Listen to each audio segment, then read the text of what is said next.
esta ocasión enmarcamos las mesas en la Reunión Nacional de Restauradores. Creímos que sería pues de mucho provecho juntar los dos eventos. Y bueno, en esta ocasión el tema que vamos a abordar son las aportaciones recientes a la teoría de la restauración, que creemos que es muy relevante porque pues muchos de nosotros cuando estudiamos la teoría brandiana y luego salimos y empezamos a ejercer y pues seguimos con esas bases teóricas, ¿no? Y muchos de nosotros no tuvimos oportunidad de conocer otras teorías, otras aportaciones, y pues ese es el propósito de hoy, enterarnos qué más se ha hecho de manera reciente, y pues dar este espacio, ¿no? de reflexión, de debate y de crecimiento. Y bueno, hoy tenemos a la mesa a tres ponentes que pues no lo buscamos, pero así se dio. Las tres son de la INCRIM. Y bueno, vamos a empezar con la presentación de Janine Contreras Vargas. Les voy a leer la semblanza de ella y luego, bueno, más adelante les leo las de Lisette y las de Yolanda. Y bueno, como ustedes saben, quizás la dinámica consiste en dos rondas de intervenciones. La primera, una ronda de 15-20 minutos, donde cada ponente pues expone una presentación, un argumento, una reflexión, y a la segunda ronda pues es nada más una intervención cortita para añadir algún comentario, alguna conclusión, y luego se abren las preguntas al público. Bueno, y en lo que acaban de cargar las presentaciones les voy a leer la semblanza de Janine.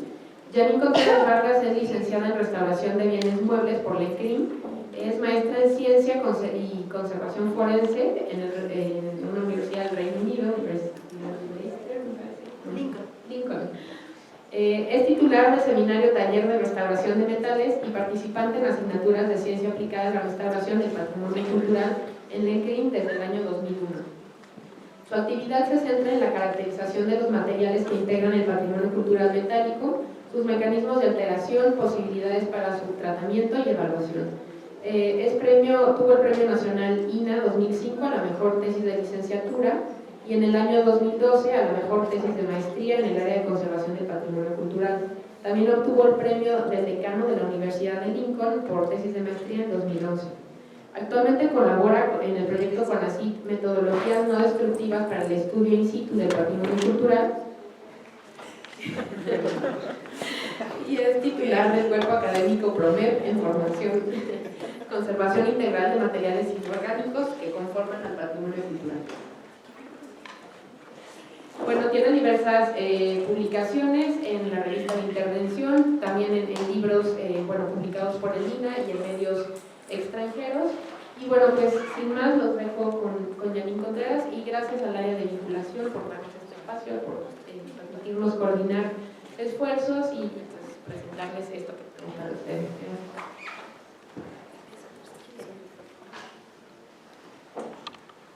Bueno, muchas gracias. ¿Me oyen? No.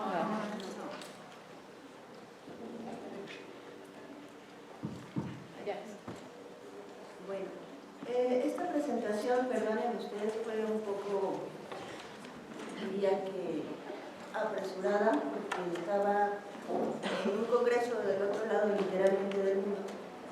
Y pues bueno, retomé algunas cosas que ya habíamos estado trabajando en el taller de restauración de metales, por eso pongo el nombre de todas mis compañeras que en este momento estábamos aquí.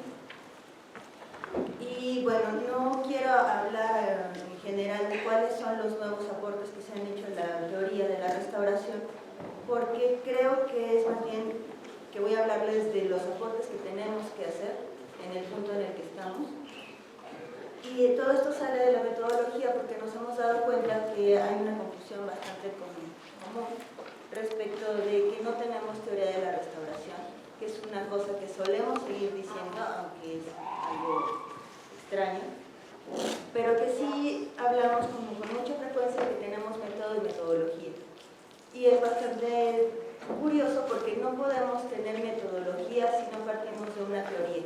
Eso es invariable. Siempre que hablemos de teoría nos parece que es algo como una construcción muy alejada de nosotros, algo demasiado filosófico que es como solo para iniciar. Pero lo cierto es que siempre que tomamos decisiones estamos basados en una teoría. Tal vez no podamos decir es la teoría de tal, pero nuestra teoría, me voy a revisar un poco, es nuestra forma de ver el mundo. Simplemente si nos vamos a un diccionario tal cual, teoría es la forma en la que expresamos la realidad y entendemos la realidad. O sea, hasta tenemos una teoría para decidir si las personas son buenas o malas, ¿no? A partir de nuestro propio bagaje cultural, armamos un constructo que puede decir, ah, pues tal persona hace y esto, seguramente no es una persona buena, pues una persona mala, y a partir de allí toma acciones. Desarrollamos nuestra metodología para relacionarnos con los demás. Entonces, pues bueno, tenemos un método, un modelo a seguir para el estudio y solución de un problema, y ponemos una foto de Descartes. Y metodología como el uso lógico, reflexivo y crítico de los distintos métodos para conseguir un objetivo dado. Y nos da por escribir cosas que es metodología para la restauración de tal. Lo cierto es que siempre hacemos una metodología específica para cada obra que intervenimos. No es que haya una metodología para el caballete, una metodología para los metales o para el patrimonio cultural. Siempre nosotros como restauradores profesionales hacemos una metodología por cada obra. Y es curioso porque nos gustaría pensar que es más profesional hacer algo muy amplio y no tan particular. Pero creo que es justamente nuestra formación como profesionales la que nos hace siempre ir hacia lo particular, aunque no siempre lo escribamos, o más bien casi nunca lo escribamos. Aquí pongo una suerte de introducción hacia cómo fuimos como humanidad yendo desde el saber tradicional casi místico, de San Juan de la Cruz a Descartes. Y bueno, estas formas de saber tradicional, que es nada más acerca de la introspección, fueron cambiando hacia el exterior, hacia lo que creíamos que era el conocimiento objetivo, lo que se podía tener a través de los sentidos. Esto es muy importante porque a veces nos han tachado a los restauradores de empíricos como si fuera una ofensa, y pues no es en lo absoluto, ¿no? El empirismo pues, es solo esto que podemos obtener a través de los sentidos y no solo a través de la introspección. Entonces, pues si en algún momento los tachan de empiristas, digan, gracias, sí soy empirista. Sí es a través de lo que puedo ver por los sentidos y por cualquier cantidad de aparatejos instrumentales sofisticados que usan los sentidos, ¿no? Efectivamente, cuando dicen espectroscopía de lo que sea, están recibiendo una señal que pues, en nuestro caso podría ser luz que veríamos, una vibración que sentiríamos en el tacto, ¿no? Pero bueno, esto nos lleva a una pregunta previa, y es si realmente estoy teniendo contacto con la realidad. Entonces esto es una cosa súper filosófica, muy compleja, y habrá quien diga que no. Pero bueno, estamos en el mundo de lo tangible, ni modo, entonces pues tendríamos que ir hacia pues, lo que podemos conocer, es lo único que tenemos, así que nuestra teoría del saber será como representación o correspondencia de esas cosas que suponemos que están y podamos percibir. Entonces, pues bueno, hay que asumir esto. Desde el positivismo pues aparecería como que las cosas que puedo medir, tocar y demás son tal cual, pero pues hasta se ha determinado que no vemos el 100% de las cosas, ¿no? Nuestro rango de visión es limitado, las ondas electromagnéticas que recibimos son también limitadas, y eso es nada más un ejemplo. Entonces, pues la consigna es que no es posible conocer la realidad exterior de manera objetiva, ¿no? Si nos quieren vender que diciendo que tiene el 78% de cobre, el 21% de zinc y eso, bueno, lo demás de plomo, y eso hace que tengamos una restauración objetiva, nos estamos engañando de una manera bastante terrible, porque aunque tengamos datos objetivos de las cosas, nuestra interpretación de los objetos nunca, jamás puede ser objetiva, y nuestras decisiones sobre los objetos nunca, jamás pueden ser objetivas. Y eso pues es algo que aparentemente podrá ser un poco triste porque nos deja en un campo de indefinición, aparentemente, pero siempre tomamos decisiones, y estas decisiones casi siempre están muy bien asentadas. El problema es que no nos hemos dado la tarea de escribir todo esto porque pues no no aparece como algo tan profesional como decir hay 72% de cobre, ¿no? Decir, mi evaluación me llevó a determinar que lo más importante es esto y por lo tanto mis decisiones son estas, es algo que implica mucha madurez desde la restauración y es a la que apenas vamos llegando y es a la que me gustaría señalar como los aportes de la teoría. Bueno, esto es nada más un recuerdito de cuando vamos a centrarnos en el sujeto, estamos hablando del idealismo y cuando hablamos del objeto pretendemos estar hablando del realismo, ¿no? Y aquí pues nada más un primer paso por nuevos Descartes o Descartes, como quieran llamar, el primer hombre moderno, y cómo se fue generando su introspección que terminó en algo fuera de él. Dudo de todo, no la duda metodológica, dudo de todo menos de que dudo, y entonces de esta duda ya puedo estar seguro. Y bueno, ahí ven una bromita acerca de cómo a partir de sus miles de dudas termina dudando de todo menos de que está pensando y termina en la Matrix, ¿no? Que bueno, es bastante inmediato. Pero bueno, entonces esto me parece bastante más interesante. La verdad surge más fácilmente del error que de la confusión. Y pues bueno, si estamos en la intención de trabajar desde la puritita objetividad del 72% de cobre, ahí no vamos a generar básicamente nada, salvo ser malos arqueómetras. Hay excelentes arqueómetras en el mundo y muy excelentes restauradores que están intentando fijarse en la arqueometría cuando no es nuestra principal razón de ser, ¿no? Eso no quiere decir que los restauradores no podamos hacer arqueometría, sin embargo, creo que podemos avanzar bastante más en otros campos. Y bueno, esto es de lo que les hablaba hace un ratito, la teoría es nuestra forma de observar un fenómeno, de hablar de él, de aproximarnos a él, nuestros lentes para interpretar y ver el mundo, para estar en él. Y desde la restauración pues tenemos como tres posibilidades, yo diría que en realidad son dos.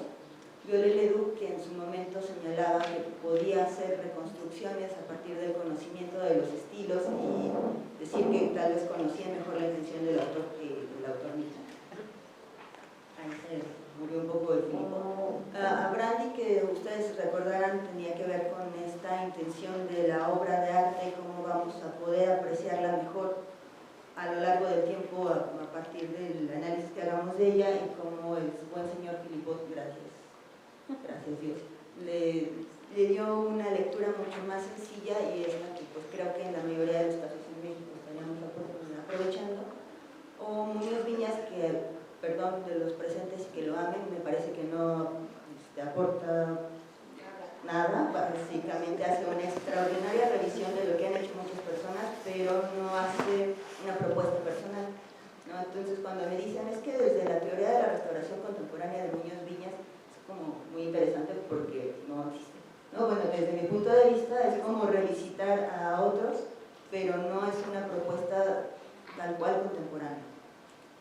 Sin embargo, creo que se están haciendo muchas cosas sin que quiera demeritar al señor Muñoz Viñas, de verdad me parece que hace un resumen excelente, pero bueno, esta imagen se la robé a Gaby también, la verdad, esto parece que ha tenido que ver al no centrarnos en nuestra actividad teórica de por qué decidimos las cosas y señalar exactamente por qué tomamos un camino y no el otro, por nuestro interés de señalar que no somos técnicos. No soy una persona que solamente limpia, que solamente reintegra y que le queda bonito. Y la forma en la que hemos decidido determinar nuestra diferencia entre los técnicos y nosotros como profesionales hacer uso de estas ciencias exactas, donde está lo objetivo, ¿no? Nuevamente el 72% de cobre. Y pues la verdad es que si nos quedamos allí nos estamos quedando muy, muy cortos. Ahí de nuevo vamos con Viollet-le-Duc, que intentaba establecer esta temporalidad de la obra, hacer reconstrucciones a partir de un análisis crítico, y me voy a saltar muy, muy rápido hasta cosas que pues están aplicando actualmente. Esta es la metodología de intervención que ha generado o que se ha atrevido a escribir Barbara Applebaum, que es muy interesante. Esto de nuevo no es per se teoría, pero deriva de una teoría, una forma de entender los objetos y de entender las obras. Obviamente esto no puede salir si fuera solamente de obra de arte, sino que está asumiendo que está hablando de cultura material, de artefactos arqueológicos y demás, que pueden tener las mismas preguntas y que que hagan las mismas preguntas a diferentes objetos van a tener obviamente diferentes respuestas. Entonces, si yo le pregunto al objeto cuál es su mejor forma de verse, si se lo hago a un Velázquez va a ser muy distinta la respuesta que si se lo hago a Cascabel arqueológico, pero igual les tengo que hacer a los dos objetos las mismas preguntas. Esto me parece un excelente aporte porque creo que muy poca gente se había atrevido a escribirlo. Tampoco nos parece que sea una verdad inamovible, pero está como bastante bien a partir de ahí. El libro es muy fácil de conseguir, de consultar, está en todas las bibliotecas de la escuela, de la coordinación y seguramente en las otras escuelas de restauración del país. Sin embargo, pues bueno, no creemos que esto sea el punto más acabado y por lo menos en el grupo en el que tengo la suerte de participar, no pensaríamos que el establecimiento de objetivos de restauración sea algo que se dé en el punto número 4, como si pudiéramos empezar a caracterizar el objeto si tuviera una carga de significado y que se espere algo de él. Nosotros desde la institución siempre tenemos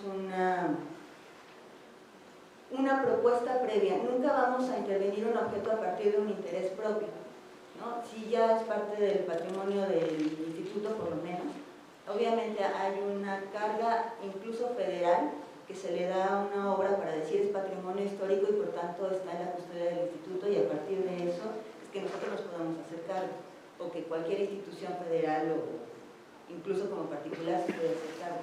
Entonces, insisto, no hay una caracterización como neutral o virgen de los objetos, siempre tienen una mirada previa de la que tenemos que ser conscientes. A partir de la institución es como más fácil, diría, porque están incluso las líneas en las que se supone que trabaja el instituto, pero como particular igualmente, cuando recibimos una obra no es lo mismo cuando nos la entrega un coleccionista que cuando nos la entrega un cura, por ejemplo. O sea, en las dos hay una visión previa que va a determinar los objetivos desde antes y eso pues no lo podemos dejar de lado. Así es que en nuestra propuesta, que obviamente está retomada en Zápelo, lo primero es el establecimiento de objetivos, es siendo conscientes de estas cargas de significado que están dadas de manera previa por los custodios, los dueños, los integrantes del comité, etcétera, etcétera. La autoridad local que nos está solicitando la intervención. Después estaríamos hablando de una documentación, un registro gráfico y fotográfico que también tiene que ver con una forma de ver a los objetos, que pues nos habla de que no estamos pensando únicamente en ellos como obra de arte, sino que les queremos sacar la mayor cantidad de jugo informativo. Y nos estaría llevando también a una forma de vista de cultura material desde el principio. Y bueno, ahora sí, a partir de esto podemos empezar a hacer caracterización de materiales constitutivos y alteraciones, que esta es la parte más objetiva de todas y en la que nos hemos regodeado durante mucho tiempo para decir que somos profesionales. Y pues bueno, ahí haremos alteraciones, bueno, caracterización de alteraciones de diferentes tipos, además de los materiales constitutivos. Y pues bueno, haremos observación en diferentes niveles, por lo menos en dos. Esta observación en la que tenemos acceso a los restauradores, que es muy intuitiva, con base en todo nuestro bagaje. De ver un par de cosas ya podemos decir muchas cosas que a muchos científicos les costaría mucho trabajo porque no han tenido esta vinculación con el objeto y de la que a veces nos da un poco de miedo hablar. Porque es empírica, como justo lo decir, es que veo tal o cual, o siento tal o cual, así de tacto, y que no nos atrevemos a decir esto está sucediendo así porque lo estoy percibiendo de esta manera, porque justo nos parece como muy poco profesional y es de las cosas más ricas que tenemos y creo que tendremos que empezar a escribirlo de una forma muy sistemática para que se nos quite el miedo y entonces los restauradores podamos ocupar esas áreas de importancia que en realidad tenemos, ¿no? Bueno, mostré acá las análisis instrumentales y demás. Y una vez que tenemos toda esta información, ya podemos establecer un segundo nivel de objetivos. O sea, ya teníamos unos objetivos previos que nos había ayudado a establecer el custodio o dueño de la autoridad, y con esta información que tenemos, pues ya sabremos los alcances que sí podremos tener, ¿no? O sea, no podemos devolver el 100% de cohesión a algo que no lo puede lograr. Entonces ahí diremos, pues voy a intentar devolver cohesión hasta que sea manipulable, ¿no? O a lo mejor hasta que se pueda mantener solamente visible en una vitrina que nadie lo pueda tocar. Pero son estas cosas que pues solo sabremos en este momento, ¿no? Aquí hay una parte que retomamos de Aberlom y que yo sé que Yola no está muy de acuerdo porque fue una ladrona de conceptos de Philip Booth y no lo reconoce, ¿no? Este asunto del estado ideal, pero bueno, a mí me parece muy útil en este punto de decir cuál es el estado ideal. El estado ideal no es devolver al objeto a su estado previo, cualquiera de los que haya sido, sino este punto en el que puede participar con la sociedad de una forma ágil, ¿no? No sé, intentar devolver a la Virgen de Guadalupe a su estado inicial es como absurdo, ¿no? Tendría que estar en una forma en la que sí pueda convivir con la gente que la usa. A partir de ahí ya podemos generar una propuesta de intervención, y en estos puntos 4, 5 y 6 es donde está la parte más compleja de nuestra labor, pero verdaderamente compleja porque además no la hemos podido traducir de una forma sistemática como les mencionaba anteriormente. Y aquí vuelvo a lo que mencionaba hace un rato del congreso en la India en el que estaba, porque teníamos gente de Francia, Suiza, Australia, Inglaterra y demás, y todos tenían las mismas quejas que nosotros de no se reconocen la importancia de nuestra actividad. Pasan por encima autoridades, artistas, arquitectos, curadores, porque pues, bueno, saben que en el resto del mundo los curadores son los que deciden, no los restauradores. Por fortuna en México decidimos más. Pero no sabemos cómo marcar justamente nuestro valor, la importancia de nuestro trabajo y de que se nos reconozca a nosotros como los tomadores de decisiones. Y mi gurú personal, Mick Jagger, de la restauración de metales, decía, pues es que lo que pasa es que necesitamos hacer patente a la humanidad, al resto de las personas que están haciendo uso del patrimonio cultural, justamente cómo tomamos decisiones, qué es lo que estamos evaluando en el momento en que decidimos y cómo es que determinamos estos caminos de intervención. Mientras no lo hagamos, pues van a creer que cualquiera puede caracterizar a científicos que lo pueden hacer bastante mejor que nosotros, o van a creer que pues alguien puede reintegrar bastante mejor que nosotros porque tiene mejor manejo del color, como los artistas. Sin embargo, estos 4 puntitos, establecimiento de objetivos, determinación del estado ideal y una generación de propuesta de intervención a partir no solo de qué material es más adecuado, sino qué decisión es más adecuada para lograr este estado ideal, es algo que nadie más puede hacer y que nos toca a nosotros determinar, ir por esos caminos, ¿no? La ejecución pues es algo bastante, no diré que sencillo, pero pues nos hemos ayudado por muchos años de técnicos que en muchas ocasiones sí lo hacen mejor que nosotros, y una evaluación que se nos olvida casi siempre, ¿no? O sea, nosotros terminamos de intervenir y ya se quedó allí. Tal vez no sea nuestra tarea como individuos hacer evaluaciones a largo plazo de todas las cosas porque es imposible, pero sí como instituciones sí tendríamos que tener mecanismos que hagan evaluaciones de las intervenciones, no solamente de qué tal está funcionando el material, sino de si la decisión que se tomó fue la más adecuada para que el objeto sí pueda cumplir su función. Y pues bueno, creo que tendríamos que incluso dedicar una parte de nuestro cuerpo de egresados a ayudar a determinar estas cosas. ¿Cómo evaluamos si una decisión fue correcta? Y no para señalar con dedo flamígero como dicen muchos restauradores, no fue correcto, sino más bien para ir buscando vías que sí sean adecuadas. Y bueno, creo que ahí es donde tiene que estar el nuevo aporte a la teoría de la restauración. ¿Cómo vamos a empezar a señalar cómo determinamos estos objetivos? Los primeros, los segundos, cómo establecemos el estado ideal y cómo tomamos decisiones. Y creo que ahí me van a ayudar a contestar cosas mis siguientes compañeras. Pero, perdón, antes que eso me gustaría mencionarles unas cosas que me mandan desde España, Gabriela Piñuelas, que ya escribió un artículo que desafortunadamente aún no ha visto la luz, pero bueno, esperemos que dentro de poco lo haga, y es cómo se establecen objetivos a partir de la conceptualización del objeto. Obviamente, si estamos hablando de una obra de arte, lo estético va a ser como de lo más importante. Si hablamos de artefactos arqueológicos, los datos suelen ser lo más importante, sin que vayamos a dejar de lado el dato informativo por la estética y viceversa, ¿no? Pero todas estas cosas siempre nos han ayudado a determinar hasta dónde llega la reintegración. No reintegramos al 100% la forma, por ejemplo, de los objetos arqueológicos. Sin embargo, sí lo hacemos en el caso de una obra de arte.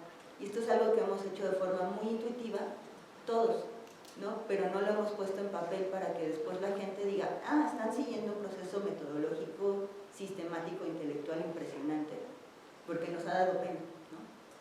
Y porque es muy, muy difícil sistematizar las cosas que a veces sentimos, que solo sentimos, ¿no? O sea, sí es algo muy complicado que parece que vamos a terminar en el lugar del psicólogo, ¿no?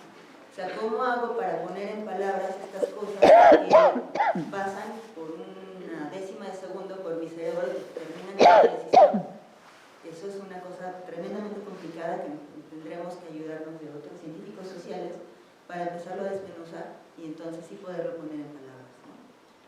E incluso esto de determinar que es una obra de arte, un documento histórico, un artefacto arqueológico, simplemente cultura material, pues nos está hablando de una forma de ver y por lo tanto de una teoría.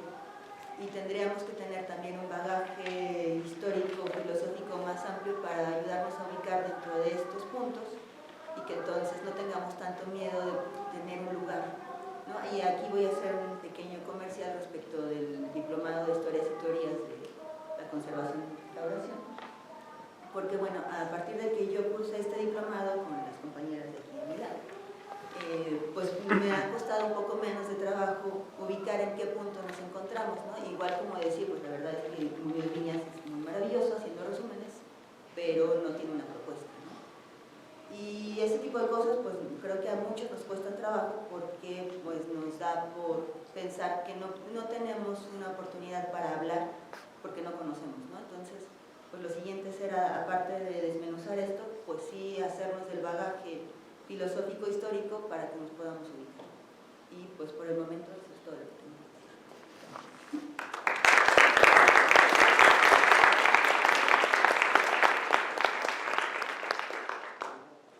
Muchas gracias, Yanin. Y bueno, tendremos oportunidad de seguir platicando sobre la propuesta de Yanin, el análisis. Ahora vamos a dar paso a la ponencia de Yolanda Madrid.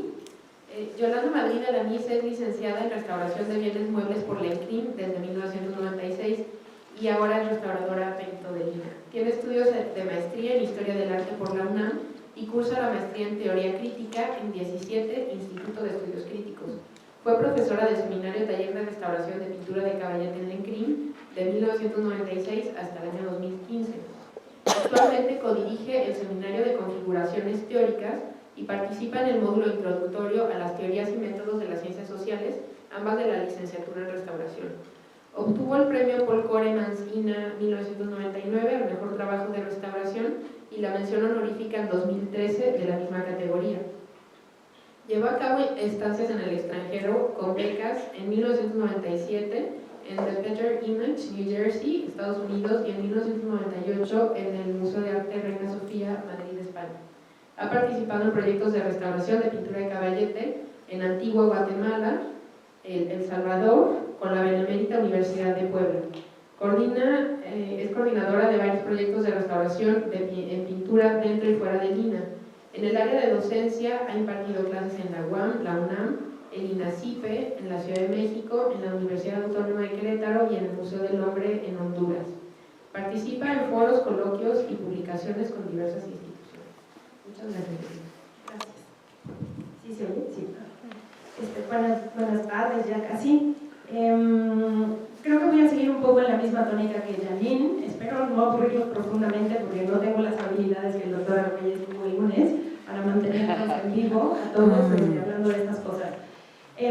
Yo tampoco quiero tomar realmente una postura, pero sí quería como hablar de, el lunes el doctor Argüelles nos decía que un paradigma tiene que ver con muchas cosas y que realmente las teorías están dentro de algunos paradigmas y que tiene que ver estos paradigmas con teorías, con ideas, con muchas más cosas, con metodologías, con métodos, etcétera, etcétera, etcétera. El siglo XXI, que es el que nos toca vivir, pues tiene prácticamente, o al menos así lo miro prácticamente desde el ENCRIM, ¿no? Que tiene como dos ideas muy claras hacia dónde queremos llevar la conservación y la restauración en este país. De alguna manera tienen más fortuna crítica, digamos, y que serían las dinámicas socioculturales que derivan de la antropología y de la sociología y de la teoría de la complejidad, que, pues bueno, lo que intento en esta presentación es mostrarles cómo esta teoría de la complejidad nos ha estado impactando prácticamente desde mediados del siglo XX sin que nosotros la reconozcamos. Y creo que ese es uno de los problemas que ya mencionaba Janine, el hecho de no saber de dónde estamos, en dónde estamos parados y por qué estamos parados ahí, creo que nos ha llevado a justamente sentirnos en un abismo o en un terreno bastante fangoso, que en realidad no lo es tanto. Justo tanto las teorías sociológicas y antropológicas actuales como la teoría de la complejidad tienen orígenes comunes en la fenomenología, que es una teoría de la cual no les voy a hablar, pero que impactó directamente a los teóricos de la restauración y de la conservación de todo el siglo XX. Entonces, de algún modo, por eso nos está atravesando muchos de los conceptos y de las formas, digamos, de aproximación a los objetos, a las culturas y demás, todas estas teorías. De la complejidad hablaré solamente de Edgar Morin, que bueno, pues es uno de los precursores, digamos, de esta teoría. Ya hay en línea muchísimas cosas que se pueden consultar. Y sobre la sociología decidí tomar a Niklas Luhmann, que es también una persona que desde la sociología utiliza la complejidad. Bueno, para hablar de complejidad tendríamos que hablar que todos los fenómenos, digamos, que se estudian tienen que ver con sistemas complejos, que son sistemas que se van autoorganizando y que le han llamado también autopoéticos, porque muchos de estos conceptos los vienen jalando de ciencias como la biología o de la informática, y entonces empiezan a construir una serie de preceptos o de ideas, ¿no? Que realmente a veces nos parecen muy alejados, pero que cuando uno los empieza a descubrir, pues resulta que son bastante más cercanos de lo que pensábamos. Este sistema complejo es una unidad que no está constituida por partes, y esto seguro les tiene que hacer sentido, porque nos han metido en la cabeza hasta por debajo de la cabeza en nuestras clases de teoría de la restauración. Brandy lo manejaba, Philippot lo manejaba, Goremans lo manejaba. O sea, eso es un tema que ha estado recurrente en nuestra teoría prácticamente desde mediados del siglo XX. Y lo más interesante es que estas partes, digamos, de las que está constituido este sistema complejo, no tienen relaciones solamente lineales. Es decir, uno no puede seguir un camino solamente en una línea. Están distribuidos en, digamos, en 3 dimensiones, todas estas relaciones. Otra de las cosas que ya decía Janine, que es muy importante, es que en esta teoría de la complejidad tenemos que entender que es el sujeto el que ubica qué parte de una realidad va a estudiar. Entonces, no estamos mirando ni un fenómeno completo, ni una realidad total. Estamos viendo parcialidades. Y desde que el sujeto decide qué parcialidad va a analizar, está ya metida, ¿no?, la subjetividad en todo el proceso. Esta vinculación de este trozo de realidad está asociado con un espacio, con un tiempo y con un contexto que es mucho más grande. De eso se trata un poco el sistema complejo, que no es tampoco tan alejado, ¿no? Les pongo aquí lo que sugería Paul Philippot. El objeto de patrimonial se estudia a partir de reconocer su unidad, que no es la suma de partes, que está dentro de un contexto y que tiene muchas historias detrás. ¿Verdad que no es tan lejos? No. Bueno. La estructura de un sistema complejo, tiene que ver con estratos relacionados, ¿no? Estratos que pueden ser subsistemas. Cada uno de estos subsistemas tendrá relaciones internas y luego esos estratos tendrán relaciones con otros estratos y digamos, toda esa unidad estará relacionada además con otros factores que pueden ser el clima, la sociedad, la política, etcétera, etcétera. Son interacciones, dice la teoría de la complejidad, todo el tiempo dialécticas, porque no van en un solo sentido, no se mira solo el orden en el que están puestas, sino también el desorden, lo positivo en lo que influyen, sino también lo negativo en lo que influyen. Y otra de las cosas que es sumamente interesante y que es nuestro día a día, es que estos sistemas complejos tienen transformaciones. Transformaciones en su desarrollo con el transcurrir del tiempo, porque son justamente sistemas abiertos, a los cuales les impacta todo lo que está a su alrededor. Esto conlleva a que este sistema tenga modificaciones graduales y continuas derivadas en un desequilibrio, que es exactamente lo que reconocemos como deterioro, o este tránsito que tienen los objetos hacia una muerte que llegará en algún momento. Y se vuelven a reequilibrar, ¿no? Cuando uno hace hasta cambiar las condiciones del medio ambiente, se genera un reequilibrio que vuelve a reorganizar el sistema. Después de cada reorganización, el sistema puede permanecer con una estructura en relativo equilibrio dinámico con fluctuaciones que se mantienen en ciertos límites hasta que aparece una nueva perturbación que excede dichos límites y desencadena un nuevo desequilibrio hacia la muerte de ese objeto. ¿Les suena dinámica de deterioro? Seguro que sí, a todos. Justo por eso, bueno, cuando se analiza un sistema no es posible considerar todos los elementos porque son realmente pues, multiestatales, digamos.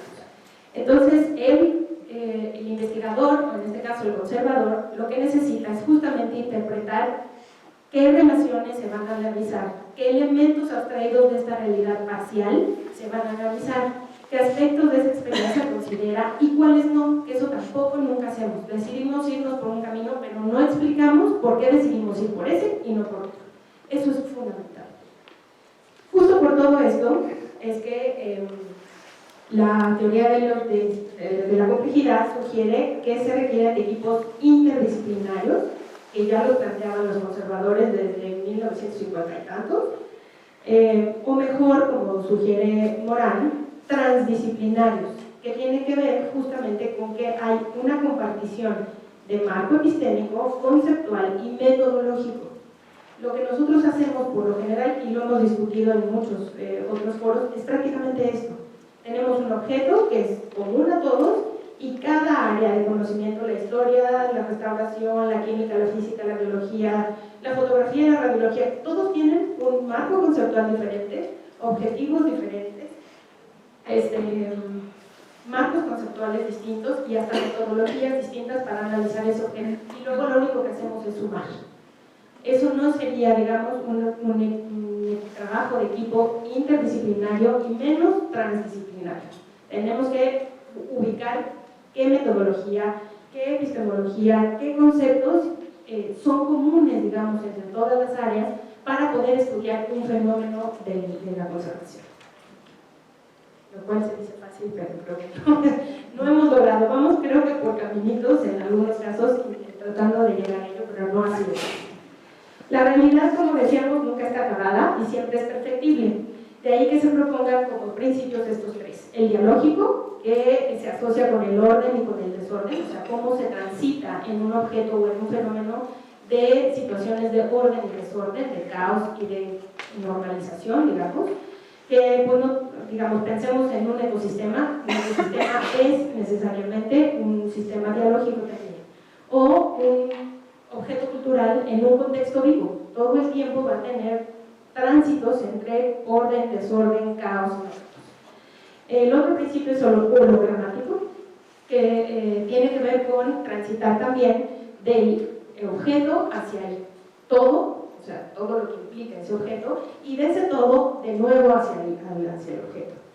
Es de algún modo lo que hacemos, aunque sin reconocerlo como tal y en ciertas parcialidades. Y el otro que es muy interesante es el principio de recursividad, en donde todo efecto se vuelve causa y esa causa se vuelve efecto de otra cosa, los productos se vuelven productores y los individuos que hacen la cultura se vuelven cultura. Entonces, esto es también algo que hemos estado ya analizando desde en algunos otros foros. De hecho, nuestra metodología es bastante recursiva y no lo teníamos no lo hemos hecho consciente, ¿no? Esto que decía Janine de tener varios objetivos en ciertos momentos del procedimiento de análisis y de intervención en un objeto patrimonial, tiene que ver con este principio de recursividad. A partir de ahí, yo reconozco que hay tres temas que impactan o que tienen más auge en los últimos momentos de la conservación y que tienen que ver con el tema de la diversidad. El tema de la diversidad a partir de la filosofía intercultural, en el que se busca el respeto justamente a los discursos de todos los actores sociales que están involucrados en ello.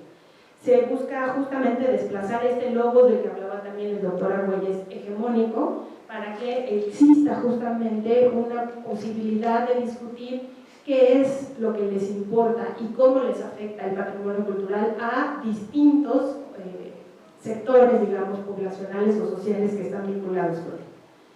Entonces, no habría realmente un concepto válido universalmente.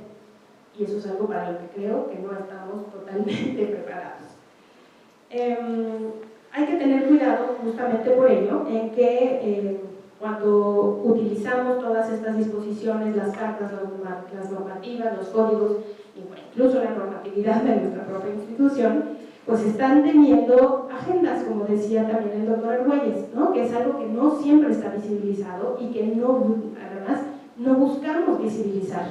Y por lo menos tendríamos que tener pues la paciencia en algunos casos de decir, bueno, voy a utilizar la Carta de Venecia porque me parece tal, y ver desde dónde la estamos viendo para justamente poderla aplicar con mucha más conciencia sobre los objetos patrimoniales.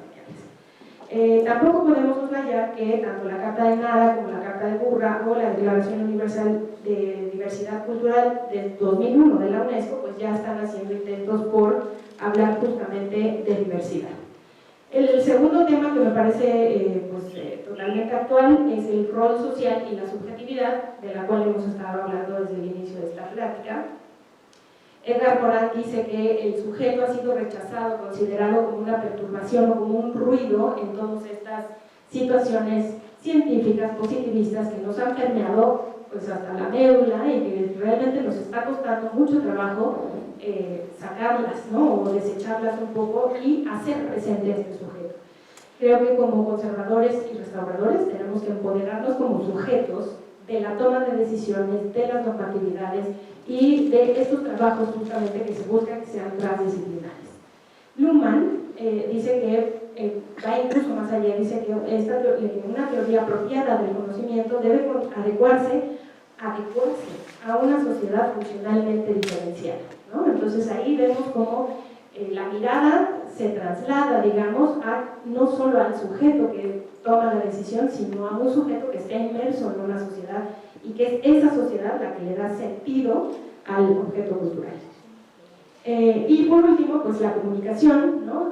Bueno, creo que la coordinación en los últimos años ha hecho un esfuerzo estupendo por tratar de mejorar la comunicación al interior y al exterior, pero aún así creo que para todos es claro que seguimos siendo los dos nadie, ¿no? O sea, realmente tenemos una transparencia social muy fuerte, ¿no? Y creo que es algo que tenemos que intentar mejorar a la brevedad, buscando justamente referentes comunes que nos faciliten la comunicación, porque esa buena comunicación, sumada a las acciones coordinadas de conservación, nos permitirá dejar de tener buenas intenciones y generar eventos que realmente sean significativos.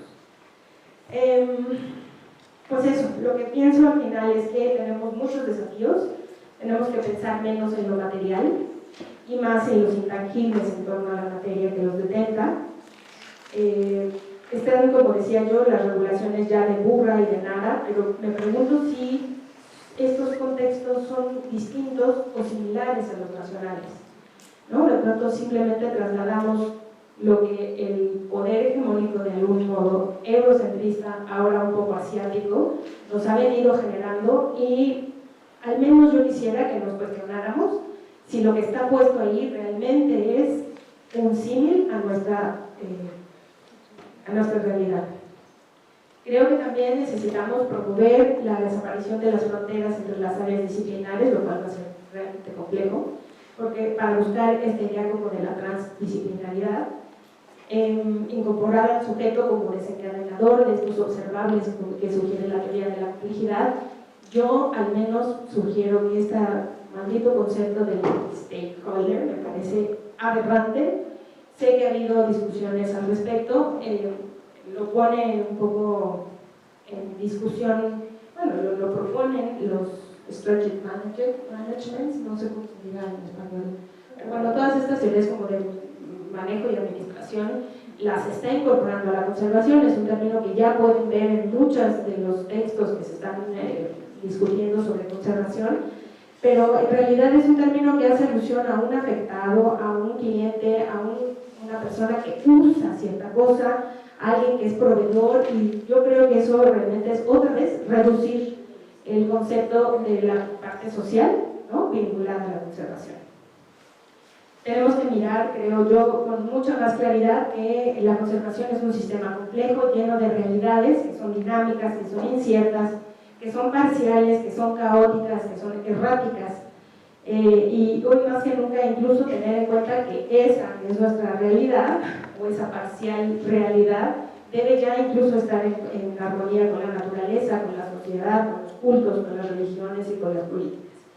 Entender el patrimonio como un constructo de significados llamados sustancias, que es en sí mismo un concepto ya sobre lo intangible, incluso si se relaciona con los objetos materiales que tienen a su vez significados atribuidos por la gente.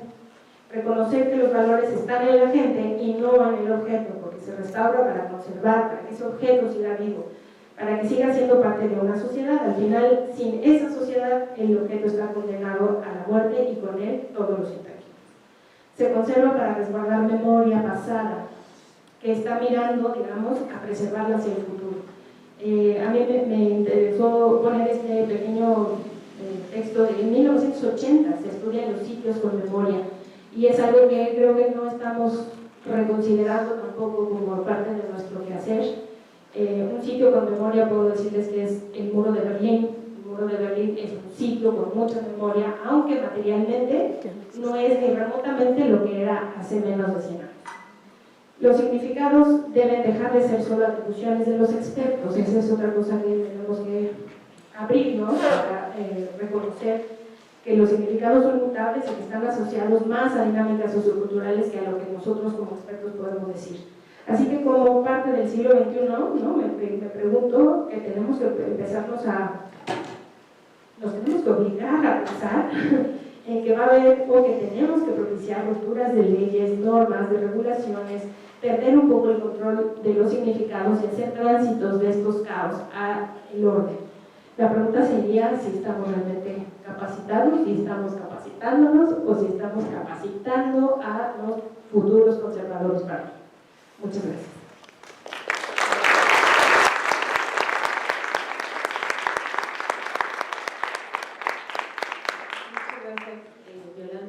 Bueno, vamos a dar paso a la ponencia de Analicet Mata Delgado. ¿Se escucha? Sí. Analicet Mata es licenciada en Restauración de Bienes Muebles por la Escuela Nacional de Conservación, Restauración y Museografía y profesora titular del Seminario Taller de Restauración de Obra Moderna y Contemporánea de aquí de Río. Es maestrante de Historia del Arte por la Universidad Nacional Autónoma de México, con especialidad en Arte Contemporáneo. Fue organizadora de los cursos de restauración de arte moderno y contemporáneo llevados a cabo en el CRIM, en colaboración con el MoMA de Nueva York en 2008 y 2010. En 2011 y 2013 impartió y coordinó el curso introductorio a la restauración de arte moderno y contemporáneo para el personal del Cenclopan INBA. Coordinó el primer encuentro del INCA en México dentro de la conformación de la red iberoamericana. También el encuentro de conservación de street art y graffiti en 2013 y el encuentro Estrategias de Conservación en Arte Contemporáneo en colaboración con el MUAC UNAM y la Fundación Jumex de Arte Contemporáneo. En 2015 coordinó e impartió el curso Una década conservando el arte contemporáneo en colaboración con el Museo de Arte Contemporáneo de Barcelona y las conferencias Entre Restauradores de Veras, charlando con artistas contemporáneos sobre restauración. En ese mismo año llevó a cabo una estancia de investigación en torno a la conservación de arte contemporáneo en el Museo Nacional Centro de Arte Reina Sofía, en Madrid, España, y es miembro del International Network for Conservation of Contemporary Art, del Grupo de Arte Urbano, del Grupo Español del IIC y de la Red Iberoamericana de Restauración de Arte Contemporáneo. Gracias, Lisa. Pues buenas tardes, días. Muchas gracias por la invitación y creo que esta parte de teoría vale mucho la pena discutir, porque no solamente ya es la teoría per se, como tenemos casi con las tablas de multiplicar, ¿no? De los principios, los criterios, que más vale hacer justo una revisión de lo que estamos hablando de teoría. Mis compañeras abordaron el tema desde distintas perspectivas y vale mucho la pena también cuestionarnos. Lo último que comentaba yo, la de estamos capacitados, yo también pondría si estamos dispuestos a salirnos un poco de nuestro círculo de confort en el que hemos estado inmersos como restauradores, que hacemos un excelente trabajo, pero también la actualidad nos demanda otras perspectivas y otras maneras de abordar los objetos con los que estamos trabajando. Yo planteé justamente la presentación más enfocada a lo que es patrimonio del siglo XX y XXI. Sé que de repente algunos dirán, bueno, nosotros trabajamos en el INA, nosotros nos dedicamos a trabajar patrimonio histórico y arqueológico, pero aquí hay un punto medular que hay que tratar. No siempre nuestras colecciones van a estar compuestas por esto, y segundo, hace rato comentaban en la anterior ponencia, ¿de qué momento nos empezamos a involucrar con el INBA? ¿Qué pasa con las normativas? O sea, no podemos solamente quedarnos en nuestra casita de línea y decir allá afuera no sé qué pasa, no me puedo involucrar, porque no solamente hablamos de cuestiones institucionales, sino también en el ámbito particular, de qué manera asesoramos, y somos restauradores. Entonces, vale la pena también saber de qué manera estamos involucrando, y no descartemos de verdad la posibilidad de que en algún momento nos toque enfrentarnos a algo así. Entonces, la producción artística actual es muy diversa, estamos de la mano conviviendo con mucha dinámica en cuanto a creación, producción, conservación, y también el giro del restaurador ha cambiado un poco en el sentido de que ya no solo somos las personas en esta visión romántica, está en su taller, con su caballete reintegrando, sino nos hemos tenido que enfrentar a diferentes problemáticas y realidades que nos han impuesto tener conocimientos distintos y abordarlo de esta manera diferente. Quisiera empezar con algunas imágenes antes de meterme en la parte de paradigmas y paradojas de la teoría de la conservación vinculada, sobre todo aquí al patrimonio del siglo XX, estoy hablando de arte contemporáneo. Aquí vemos dos imágenes, que en realidad su trato es el mismo, pero tienen décadas de diferencia entre sí. Por un lado, yo no sé si alguno de ustedes se cuestionaría cómo abordaría alguno de estos objetos. Quizá para este de aquí tengan mucha claridad de qué se trata, pero cuando hablamos de este tipo de obra cambia la perspectiva. Lo tendríamos que abordar de la misma manera, sí o no, o técnicamente quizás sea lo mismo, pero la manera de acercarnos y la toma de decisiones va a ser diferente. Hace rato comentaban que quizá el arqueológico tiene unos planteamientos distintos a lo que puede tener patrimonio histórico. Curiosamente vamos a encontrar ciertos vínculos entre lo arqueológico y lo contemporáneo. La manera de abordar esa parte de no restaurar también es una manera de abordar el objeto. Me ha tocado con algunos colegas que dicen, no es que si no restauramos, sino entramos directamente en la materia, no es restaurador. No sé, es un tema que habrá que poner sobre la mesa porque creo que la perspectiva está cambiando. No quiero decir tanto que no tengamos que intervenir, pero ya no solo tenemos que intervenir. Entonces, este es uno de los planteamientos que nos ponen en discusión. Algunas de las obras podamos estar de acuerdo o no, nos guste o no, les entendamos o no, pero la mayoría de las imágenes que vamos a ver son obras que están en colecciones de museo, que tienen un reconocimiento y que podemos a veces necesitar un tipo de información previa para poder entenderlo, solo con lo que nos vamos a estar enfrentando de manera constante y creo que cada vez más cotidiana. Creo que aquí nadie tendría dificultad en acercarse y ver qué tipo de objeto es, cómo lo abordaría, quizá la toma de decisiones que tendría que abordar, ¿no? Son vasijas de cerámica, conocemos de qué va, tenemos la destreza para hacerlo. Yo pondré sobre la mesa qué hacemos con una obra así, una vasija real y neolítica que fue intervenida por un artista. Entonces, esta pieza forma parte de colecciones. Vayan pensando estas discusiones porque es importante. ¿Qué pasa si yo les muestro esta colección de vasijas neolíticas, 5000 a.C., provenientes de China? ¿Qué pasaría si ustedes les piden hacer un diagnóstico? Creo que nadie tendría dificultad en acercarse, ver, tendrían el conocimiento para poder hacerlo. Y si yo les digo que esas vasijas son estas y que están dentro de una colección, ¿cómo lo abordamos? Es una parte en la que tenemos que tener también una apertura de mente y una cuestión de criterio más allá de lo que conocemos. ¿Qué pasa entonces cuando me dicen que en una lata tengo mierda de artista y que eso es arte, que además se vende y que está en el mercado? ¿Qué hago yo con esto? ¿Cómo lo abordo? ¿Cómo me involucro? Mi teoría, esa que me enseñan en la escuela y con la que he manejado mi maletín todo el tiempo en mi andar laboral, ¿me es suficiente o no? ¿Qué tengo que saber más para poder abordar este tipo de obras? ¿Qué pasa? En lo contemporáneo nos tambalea este triángulo, o esta trinidad que tenemos siempre como la teoría, el criterio, ¿no? Que nos sentimos relativamente estables y cómo decir sí, perfectamente. Sé cómo abordarlo, está justificado plenamente, estoy siguiendo los lineamientos teóricos, no tienen ni de dónde decirme qué pasa en realidad cuando nos dicen que la materia ya no es lo importante. Y retomo lo que les decía en un inicio. Cuando hablamos de que si no intervengo en la materia, entonces no estoy llevando a cabo el ejercicio práctico de mi labor. Pues va a haber momentos en donde efectivamente no tengamos que intervenir en una materia, pero no por eso estamos dejando de conservar una obra. Entonces es momento de poner sobre la mesa todos estos planteamientos, porque es muy importante. Actualmente los artistas han sido de alguna manera hasta criticados de es que el artista actual no sabe hacer obra, es que no hay un dejo. Sí, en algunos casos, no necesariamente quizás una inconsciencia o es una falta de criterio, quizás una intención también. Entonces estamos viendo los objetos de manera diferente, no solamente ver el objeto, hace rato comentaban ellos de la subjetividad, y es verdad, nos guste o no, la restauración es una disciplina que es muy subjetiva, o sea, desde cómo miramos el objeto, desde qué perspectiva, y no por eso deja de ser válida. El punto es que a veces nos da mucho miedo decir, sí, lo voy a guardar esa perspectiva, y todo es perfectible y hay muchas maneras de verlo, pero la verdad es que me parece que como disciplina no estamos a lo mejor tan dispuestos a exponernos a nosotros mismos de cómo estamos abordando nuestro objeto. Hay un punto importante, siempre hablamos del patrimonio cultural, hablan de las leyes, de las normativas. ¿Qué pasa cuando hablan de la obra de arte? Cuando vemos teoría y nos habla de obra de arte en grande, de repente nos van a decir, pero esto es para obra de arte. No cómo catalogamos el objeto con el que estamos trabajando. No sé si alguno de ustedes ha tocado, está trabajando una pieza y no es patrimonio cultural, y llega un historiador de arte y dice, no, eso es arte maya, es arte griego. Entonces, como que la palabra arte siempre nos genera un poco de ruido. Incluso nosotros desde la formación en la ENGRIM, hablamos en patrimonio y en el seminario de moderno y contemporáneo empezamos a meter el término de arte y es como, a ver, ¿cómo?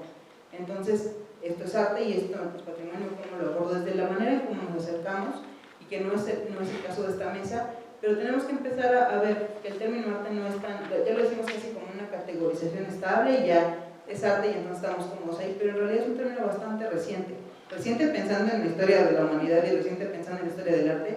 No es algo que ni siquiera cuando hablamos del neolítico, no estaban conscientes del término arte como tal.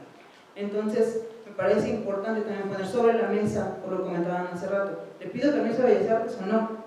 Bellas Artes, más allá de que tenga una normativa, él considera el patrimonio artístico, que además no tiene la categorización per se como el histórico y el arqueológico. Tiene que tener una serie de características para que pueda ser considerado. Entonces, ¿qué pasa con toda la producción del siglo XX y XXI que no tiene una normativa que lo proteja? ¿La dejamos perder o cómo la abordamos? Les puedo dar algunos ejemplos de estas piezas. Estas piezas son de Dieter Roth. Entonces pueden enfrentar a obras de este tipo, ¿no? Un retrato de chocolate, ¿cómo lo abordan? ¿Cómo aplican la teoría de la restauración aquí? ¿Qué principios teóricos nos pueden ayudar para poder abordar? Mínima intervención, respecto al original, ¿cuál es el original? Si a veces tengo varias piezas del mismo artista que prácticamente son seriadas, son iguales en diferentes espacios. Cuando a veces tengo una misma obra conviviendo en diferentes espacios geográficos a nivel mundial, y personas de autenticidad y es la misma pieza. Entonces sí tenemos que empezar a romper este esquema de que la producción artística actual es única, esta cuestión en donde la obra ya no es repetible, entonces es esta cuestión como de fetichismo material a ese objeto. Es verdad que hay objetos en donde no tenemos otro, hace rato comentaban la Virgen de Guadalupe, sí, o sea, tenemos una, habrá muchas reproducciones, pero es una de la que estamos hablando. Pero ¿qué pasa con la autenticidad del original? ¿Cómo estamos manejando esos términos? Creo que aquí es lo que yo quiero poner sobre la mesa, es de repente releer la parte de formación, porque lo que decía al inicio, de repente somos ya como repetimos los principios, las teorías, pero quizá a veces no somos tan cautos en lo que expresamos. No es una generalidad, no con esto lo digo como que todos hacemos lo mismo, pero quizás es una autocrítica de la disciplina. ¿Cómo estamos abordando? Hay quienes no, ya, como les decía, está justificado, y a veces justificamos previo a hacer la intervención, o a veces hacemos la intervención y después la justificamos. Entonces, eso creo que es algo que puede pasar y que hay que tener muy en cuenta. Obras de este tipo, donde tenemos la impresión de grasa de una salchicha sobre un cartón, está en acá, forma parte de una colección. En donde un fragmento de salchicha alemana es una obra que está considerada arte, quizá ustedes digan, no, esto me están timando, no es cierto.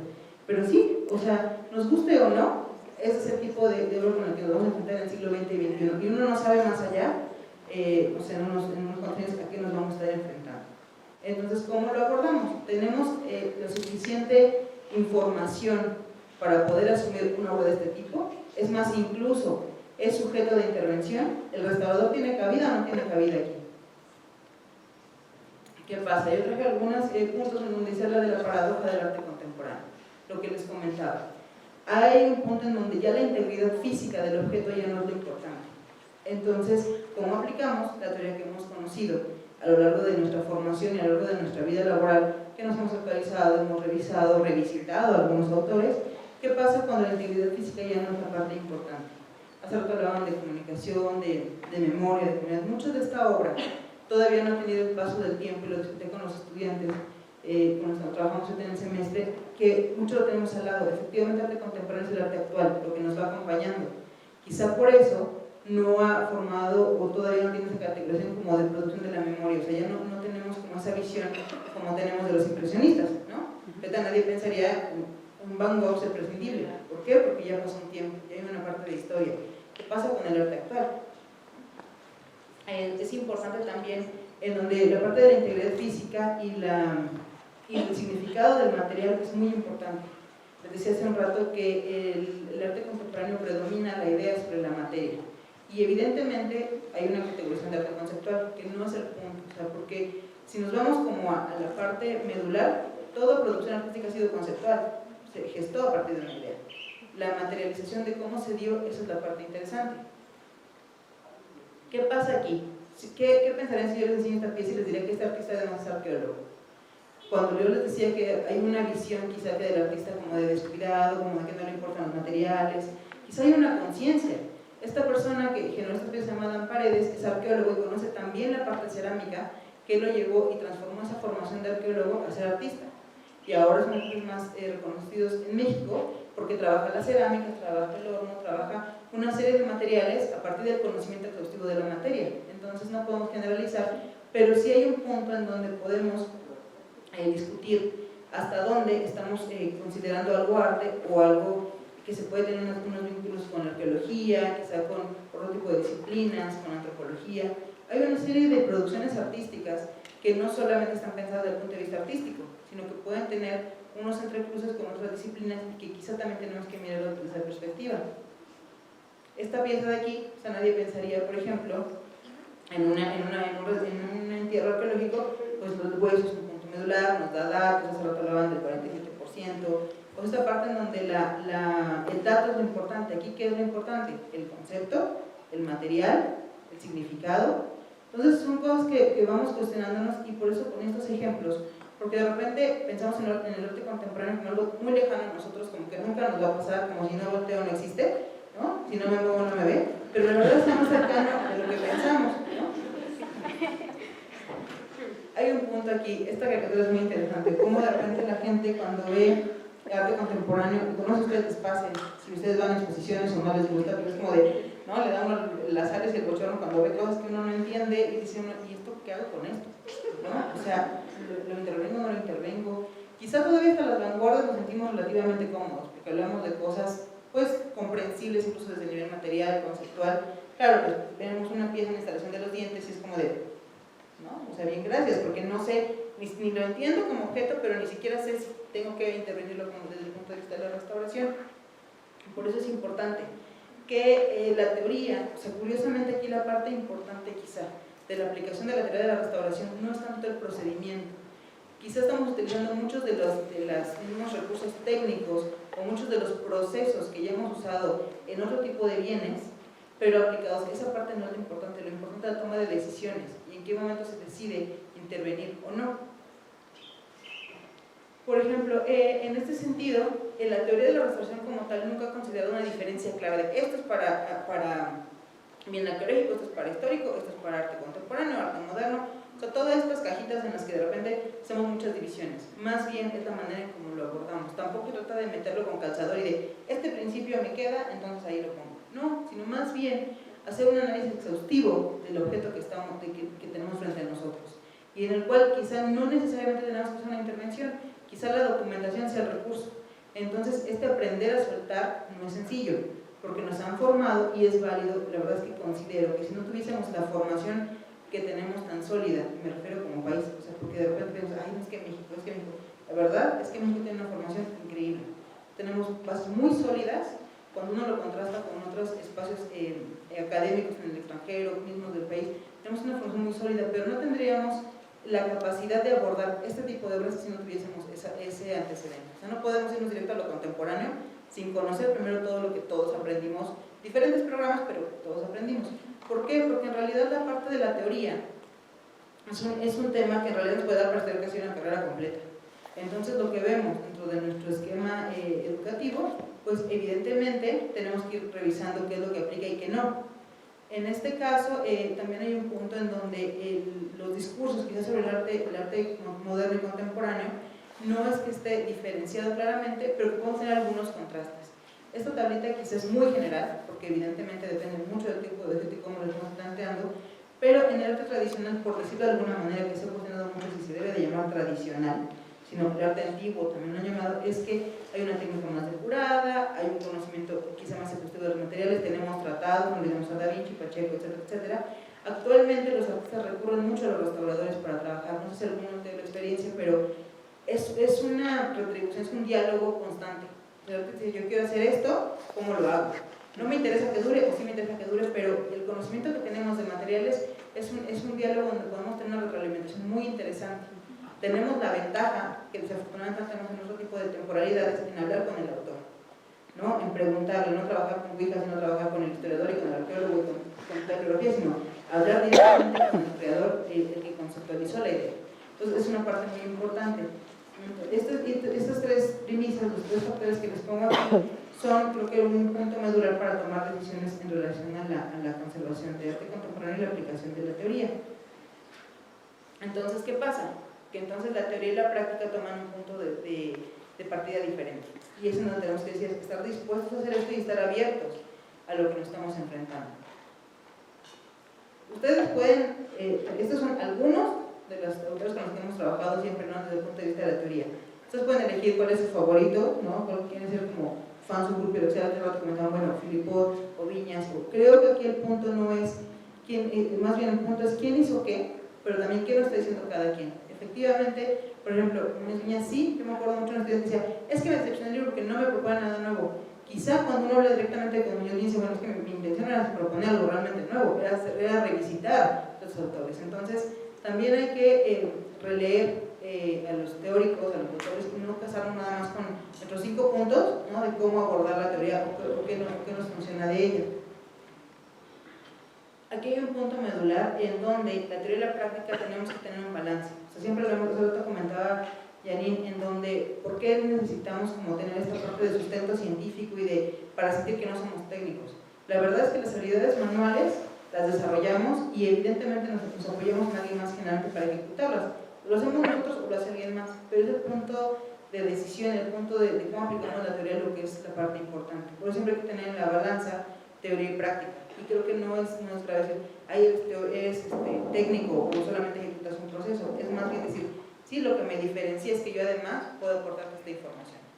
Entonces creo que esa es la parte importante. O sea, no es una ofensa en esto de, no, yo soy muy científico y soy técnico, no, porque precisamente creo que ahí radica también la falta de comprensión de la disciplina. ¿Cómo lo transmitimos? ¿Qué haces? Y uno explica 20.000 cosas. Ah, sí, como un santero. Ah, sí, porque eres como el médico de los santitos. Ah, sí, o sea, la manera en cómo expresamos nuestro quehacer es la manera también como nos pueden ver desde fuera. Sí, perdón, no parece si me paso, me dicen cosas, ahora, ¿hasta dónde la teoría de la restauración está considerando este tipo de bienes? ¿No? ¿Hasta dónde podemos considerar la teoría clásica para abordar este tipo de producciones nuevas? Y hasta dónde tenemos que generar nuevos planteamientos teóricos, incluso metodologías, para poder intervenir en este tipo de obras. ¿Cuándo el significado? Esa es la parte importante.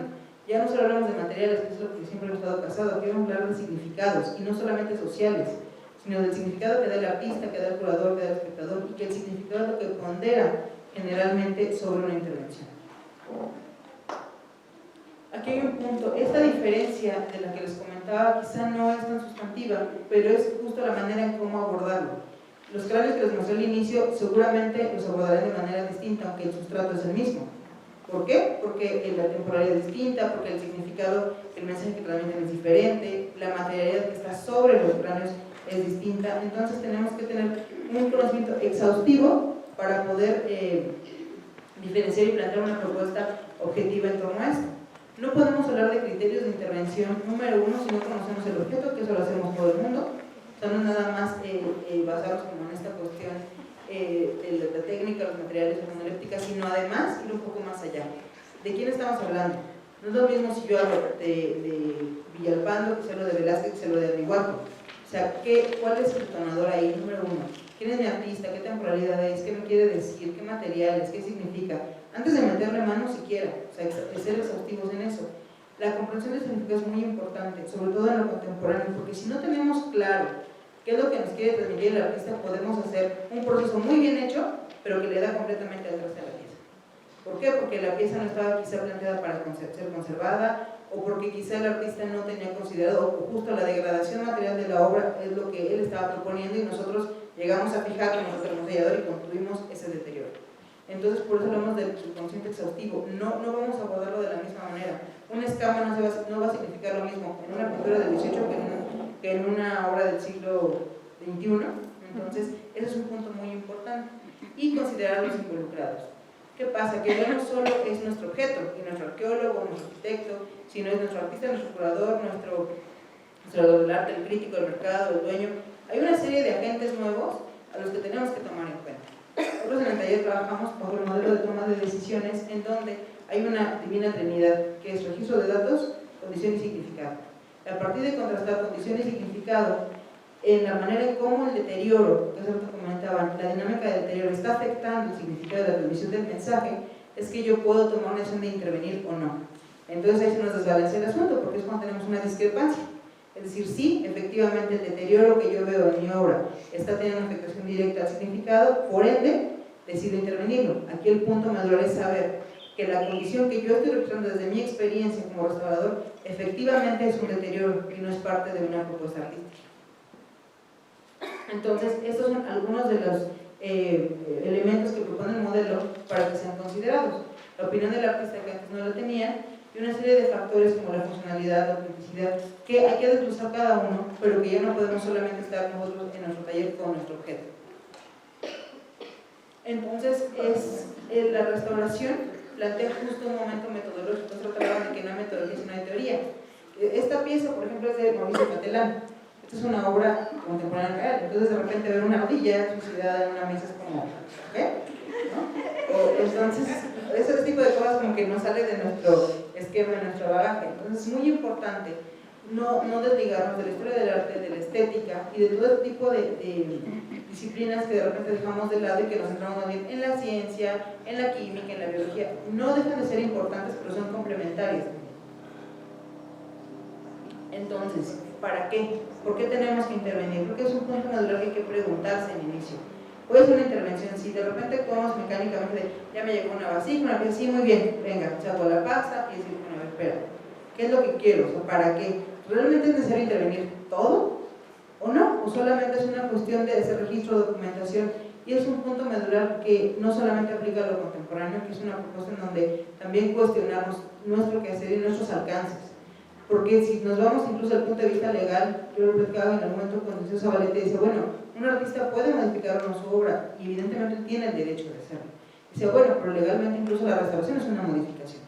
Entonces a nivel legal estamos modificando, y eso es verdad, hacemos una modificación de la obra, pero como está justificada, como somos restauradores y tenemos de alguna manera la validez de poder meterle mano a un objeto, no cuestionamos también el impacto que tiene nuestra intervención sobre el mismo. Entonces, ese es un punto muy importante también a considerar.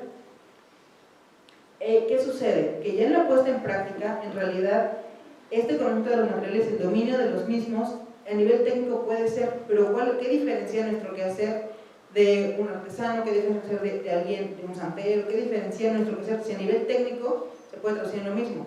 Si no es esta parte de ser crítico. La restauración es una acción crítica.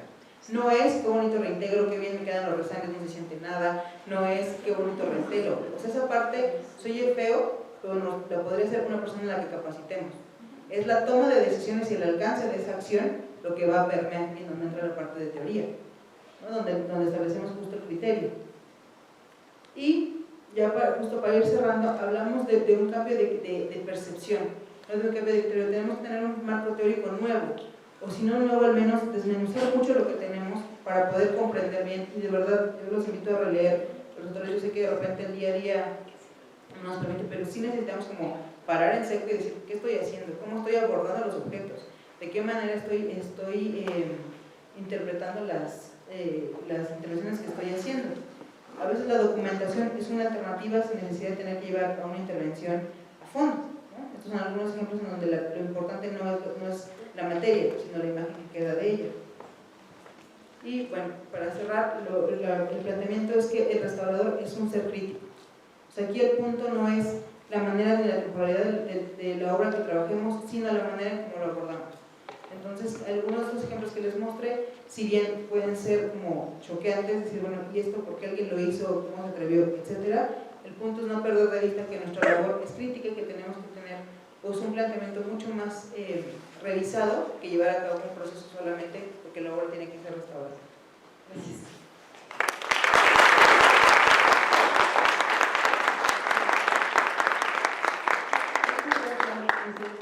Bueno, vamos un poco retrasados en el tiempo, entonces les propongo que pasemos directamente a las preguntas, porque yo estoy segura que hay muchísimo interés del público por pues, añadir comentarios, hacer preguntas.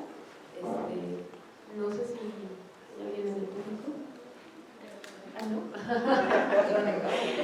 debe quedar nada.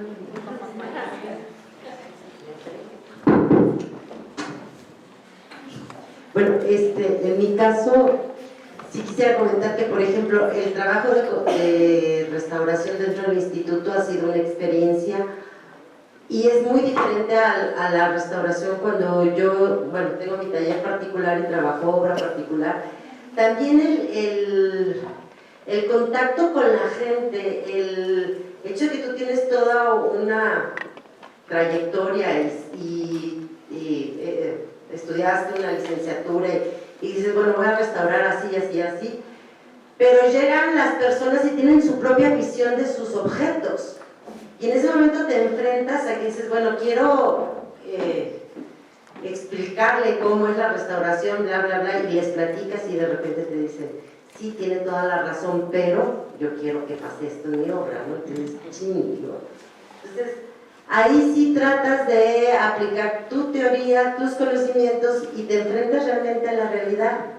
Y también me he enfrentado a obra moderna que han utilizado como soporte pintura del 18, ¿no? Y que la han pintado y uno se siente agredido y a la mera hora dices, pues sí me gusta. ¿Y qué se hace, no? Si en esta colección esta obra es así, pero si la sacas de este contexto y la llevas a otro contexto y donde es una imagen, un santo, etc., pues la gente se siente agredida. Pero sin embargo, ya es otra función la que tiene este objeto y que ya tiene otro valor, ¿no? Ya no es la antigüedad o la obra o lo que se creó antes, sino ya se revaluó esta obra y ya pertenece a otro momento histórico. Sí siento que hay que todavía nosotros tenemos mucho que investigar sobre esto y ir tomando como ciertos criterios. Y que los que van teniendo experiencia en esto, yo creo que lo importante es publicarlo o difundirlo, porque nos va a ir fortaleciendo a los que vamos a tener que en un momento dado intervenir obra contemporánea o moderna en un futuro que va a formar parte de este patrimonio, ¿no? Creo que aquí tendremos que ser como testigos de Jehová, tocar cada domingo y decir, miren, vengo a explicar lo que es la restauración. No, en realidad, más allá de la broma, eso es verdad. O sea, eso es cierto en donde tú bien comentas, hay artistas como Gabriel de la Mora retoma plafones del 19, que justo le interesa este deterioro para intervenirlos. Entonces aquí hay un punto donde es como de, pero entonces ¿qué te importa el plafón o la obra actual? Se revalúa, justo con las academias, por ejemplo, se utilizan muchísimos lienzos. Unos artistas reutilizan, digo, Caballete vio varios ejemplos de unas de radiografías que dicen, bueno, esta pieza se reutilizó. Creo que lo importante no es tanto de qué quito y qué dejo, sino cómo resignifico esta obra y el alcance. Lo que tú comentas es cierto, de repente, bueno, sí, muy bien, qué bueno que usted estudió y bravo, pero yo quiero que quede como nuevo, ¿no? Entonces creo que ahí es donde entra un punto de que, bueno, a ver, uno, estoy dispuesto a no hacerlo. Segundo, es decir, hasta dónde el alcance de la intervención puede ir en detrimento de la pieza. Si compran una obra de cauduro, quieren fijar y quieren que quede nueva, es un graso error desde quien compró la obra. O sea, perdón, no estás conociendo a quien estás comprando, el deterioro es parte de su pieza. Entonces, creo que también es una corresponsabilidad no solo de los restauradores, sino también de los coleccionistas. Y ahí hay un punto que no se ha tocado, en donde a veces compran obra y no saben que los 100,000 pesos que invirtieron les va a costar 500,000 mantenerlo. Entonces, es un punto importante lo que tú comentas. Yo lo que planteo, sugiero en ese caso es, número uno, revisitar números teóricos. Número dos, sí ser mucho más explícitos y difundir mucho más nuestro quehacer, y también tener un diálogo más cercano. Nosotros con los artistas hemos tenido en su mayoría buen diálogo, porque dicen, ya vamos a regañar, sí, lo hice mal, no, lo hice bien. No, es entender por qué estás retomando un profano del 19, por qué lo quieres resignificar y por qué eso deja de ser importante para ti como obra. Y creo que en ese punto, a partir de ahí podemos tener como una decisión de que tiene una toma de decisión. Okay, ¿qué se conserva, qué no? Porque además cuando la pieza te llega a ti, a tus manos, como si les me queda a tus manos, es porque la gente que compró esa pieza, pues la compró así. O sea, si encuentra que hay una pieza debajo, bueno, te da como un plus. Platicaban la semana pasada en una conferencia de Picasso. Picasso mismo utilizaba sus obras, pero utilizaba sus lienzos. Entonces, ¿qué es el Picasso de la época azul? ¿El de la academia o el Picasso actual? O sea, no son decisiones fáciles, pero creo que justo en la indagación, en el planteamiento y la toma de decisiones donde radica el punto medular, además del complemento con la teoría. No sé si aboné algo, pero quedo por ahí. ¿Alguien más? Sí.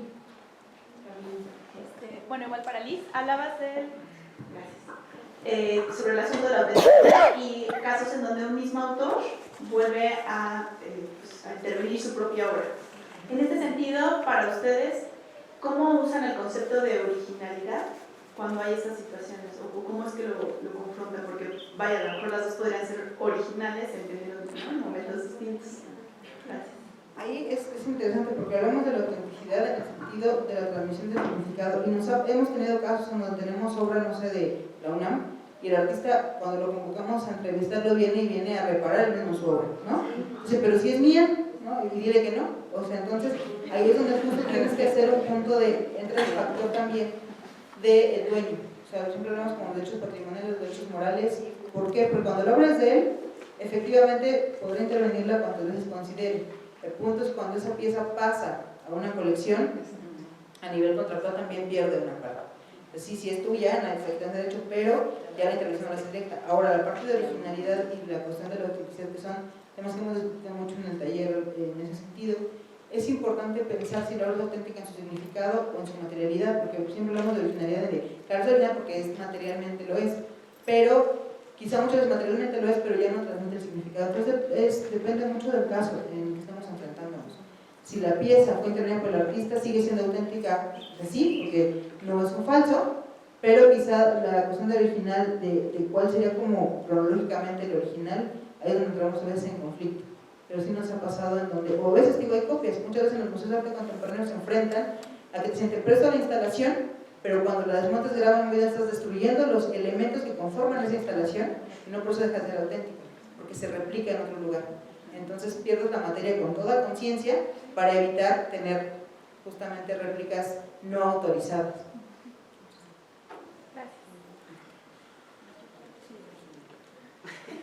Yo quería agregar también, la verdad es que en una obra antigua pues, también pasa, ¿no? Yo creo que todos los que están aquí pasaron por Caballete en los últimos años, se acuerdan del general García de la Cadena, que es del mismo autor que pintó a Benito Juárez, que está ahí abajo, y los dos son originales, ¿no? Lo que priva de algún modo es que el restaurador los haga pasar juntitos, como han estado, pues los dos son originales y auténticos, ¿no? Sí, y ya que está aquí el micrófono, pues igual, o sea, en obras, aunque no estén preintervenidas con esa intención, simplemente porque han vivido a lo largo del tiempo, se les van añadiendo materiales y de todas formas esos son originales. Es como muy muy tramposo pretender decir que algo le es ajeno. Es que nos resulta demasiado sencillo decir, es que la primera capa es la original y toda la demás se la quito porque es ajena. Es terriblemente complicado, sobre todo cuando decimos que pues, la obra es resultado de su vida. Y pues, ¿qué parte les es ajena? A lo mejor a nosotros no nos gusta tener arrugas, pero no nos las van a quitar porque nuestro original es igual. 14 años, 12, 16, 2, 0. O sea, igual que nosotros vamos adquiriendo una serie de características a lo largo de la vida, pues nosotros somos originales arrugados con el cachete caído, o como sea. Ya para, por favor. Pero bueno, o sea, el original sí es una cosa muy mutable, no mutable, sino que se va ganando con el tiempo y es muy complejo hablar acerca de ella y es muy malo señalar como un punto en el pasado que es nada más eso. Que es como este nuevo subjetivo que tenemos que asumir y que es muy complicado. A ver, había una pregunta de Manuel, luego vamos con Rosario y luego tenemos Sí, Emanuel Rosario. Bueno, pues muchas felicitaciones a las invitadas, creo que fueron charlas muy estimulantes, muy interesantes y que efectivamente tienen que discutirse mucho. Pero bueno, en ese caso en particular quisiera un comentario respecto a la plática de Yola, y es que, un poco retomando, no sé si es que también entendí, ¿no? Correctamente, es que efectivamente nosotros como sujetos le causamos modificaciones al objeto, ¿no? Pero el objeto también nos causa modificaciones a nosotros y esas modificaciones que el objeto nos causa a nosotros le va a afectar al objeto en sí mismo porque son transformaciones. Entonces, bueno, por ahí veía un concepto muy interesante también de una restauradora, me parece de los Países Bajos, que presentaba en un congreso, que es la autoetnografía, que es justamente hacerse conscientes de uno mismo y de en qué realidad estás y documentarlo. O sea, ella lo propone como un rubro más de documentar en tus informes de tu autoetnografía, quién eres, dónde estudiaste, qué te influyó para tomar tal decisión y tal, porque es justamente reconocer la subjetividad de nuestras decisiones y de todo lo que hacemos. Entonces, bueno, efectivamente es un poco como sobre la mesa, ojalá luego lo podamos explorar más, pero sí, muchas gracias a las tres. Había otra pregunta, sí, perdón, Rosario, luego atrás, Dulce. Bueno, yo nada más igual agradecerles esta plática tan ilustrativa que me hace reflexionar y la quiero compartir. Justamente añadiría a todo lo que ya han dicho ustedes, que es maravilloso y que me hizo pensar en este momento, me hizo reflexionar, que tiene también otro sentido más allá de los deterioros y esta función que tienen y demás. Lo que significa también y el papel que juegan en la actualidad, ¿no? Y el Museo de Querétaro, como ejemplo, tiene piezas contemporáneas que fueron hechas expresamente para incluir al guión museográfico. Y esa es una parte bien importante que ahorita me están haciendo pensar, porque no está documentado en ningún lado, y yo lo sé porque lo viví, ¿no? Y platicado y ahí estoy, ¿no? Pero efectivamente no está en ningún lado y es parte de esta historia, de estas múltiples historias y múltiples visiones que tenemos los restauradores y que pues no está en ningún lado, ¿no? Entonces, bueno, tenemos obras de Cauduro, de Gámez, de George Bordeaux, ¿no? De Maya y la verdad que me hacen pensar que hay que hacer algo con esto porque más allá de que estén o no deterioradas, ¿no? Si no entramos con otra visión a estas cuestiones y que además ya son parte de Linda porque se pagaron para que cumplan esta función, ¿no? Unas a nivel museográfico, otras que forman parte de un guión histórico, pues yo creo que también tenemos ahí mucho trabajo y muchas cuestiones que incidir y reflexionar. ¿Puedo agregar una cosa? Tiene que ver con ambas cosas. Por eso la propuesta es que sea totalmente dialéctico, Manuel, ¿no? Porque al final va y viene, no solo en el mismo objeto y en el concepto, también me impacta a mí. El doctor Argüelles igual lo decía y quería como incidir en ello porque es muy importante. Como restauradores somos también mutables, ¿no? Al final acabamos siendo también sistemas complejos que mutan. Y otra de las cosas, si no me dejaran mentir, aquí hay unas alumnitas que siempre les digo, es que cuando ya estás cómodo con lo que estás sabiendo hacer, Y desde la perspectiva, desde donde la estás viendo, es porque algo te está faltando ya, ¿no? Y entonces hay que moverse. Y eso lo dijo el doctor, no lo dije yo, pero sí se los hago ver porque eso es algo que tenemos que estar en permanente modificación. Bueno, yo quisiera también sugerir una reflexión que hiciéramos respecto a esta enriquecedora presentación que hicieron ustedes con la mesa anterior, que era más bien de manual de procedimientos en materia de conservación, en cuanto al formato en el cual se elaboran los proyectos. Ya que si bien toda esa parte que acaba siendo para la toma de decisiones, a veces en este manual se refleja exclusivamente en una justificación que a veces se queda en un punto muy técnico, ¿no? Y yo creo que justamente reflexionar acerca del significado de los involucrados, del conocimiento que tenemos acerca del objeto o del sitio o de lo que sea del patrimonio, sería justamente lo que tendría que llevarnos a la toma de decisiones. Y creo que no está dándose ni el suficiente espacio ni la suficiente importancia como debiera de ser, ¿no?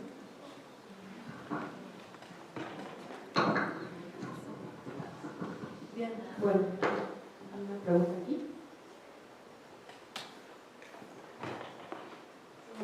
Bueno, bien, muchas gracias y felicidades, qué valientes.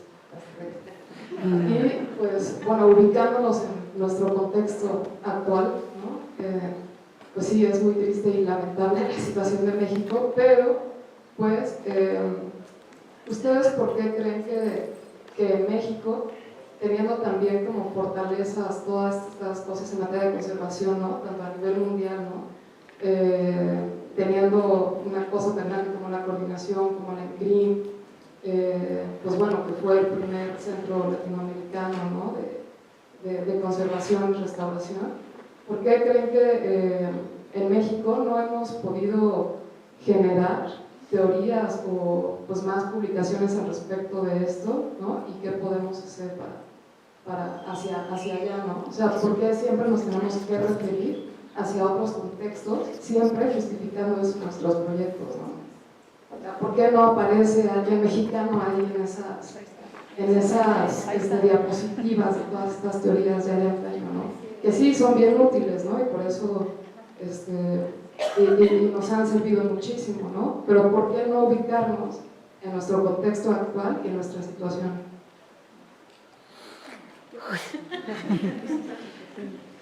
Yo primero diría que ninguna teoría nace como de la nada, ¿no? O sea, vimos que hay justo como tránsitos de varias teorías que permean a un solo individuo, y creo que sí lo ha habido, y creo que todos al final hacemos una teoría muy particular al ejercer nuestra profesión, ¿no? La cosa es que justamente no hemos tenido ni los medios, ni el tiempo, ni los recursos para poderlo explicitar, y eso no nos quita una gran culpa de encima, ¿no?